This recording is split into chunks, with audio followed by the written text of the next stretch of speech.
equally all of you all know, and all of us are seized of the realities because of the Russia-Ukraine situation, because of the drop in the supply of natural gas, also the fuel energy security related issues, and therefore there are challenges. But yet I'm optimistic. So cautious optimism. Well, that's good to hear, ma'am, and I completely understand why you chose cautious optimism, because there are many factors that are not in our control, albeit on the domestic front things are looking much better. You addressed the Russia-Ukraine crisis at this point in time and the impact that's having on commodities, oil prices, metals, etc. Let me address that issue with you, ma'am. There are reports which suggest that Russia has offered deep discounts if India were to buy oil from Russia. We have, of course, in the past bought oil. It's a minuscule amount that we have. We've also had the rupee-ruble mechanism in place, so that's not as big a challenge. But given the geopolitical alignments, do you believe that that is an option that we are considering, we are likely to go through with? Well, it's gone through. We've started buying. We've received at least quite a number of barrels.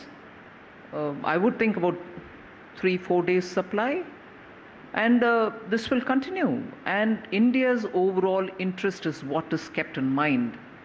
And I don't think, and I think at least as much as I know, myself and Jaishankar have both explained our position very clearly. Jaishankar in forums outside of the country, and I've done it here. I would put my country's national interest first, and I would put my energy security first. And if there are, first of all, fuel available and available at a discount, why shouldn't I buy it? I need it for my people. So we have already started purchasing. Okay, that's that. So you already started purchasing, and you're saying that the pipeline of purchase will continue. That's very, very clear. And how the pipeline will spread and other things, the nitty-gritty of it, Minister Hardeep Puri will keep managing. And the mechanism also, ma'am, has that been decided Otherwise, upon? I wouldn't have got the concern. Okay. So let's leave oil aside. Let's talk about some of the other commodities, which is a concern here in India, metal prices specifically. How worried are you about the impact of that on the larger economy? I won't say I'm worried, but I'm taking cognizance of these developments and making enough provisioning for myself to meet up with any contingency.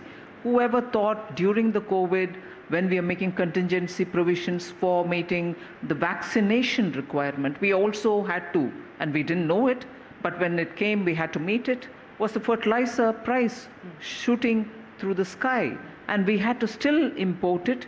And as I've said it in several places, farmers are not the people to whom we will like to shift the burden. So obviously the government took the hit. And rightly so, because we couldn't have burdened the farmers at all.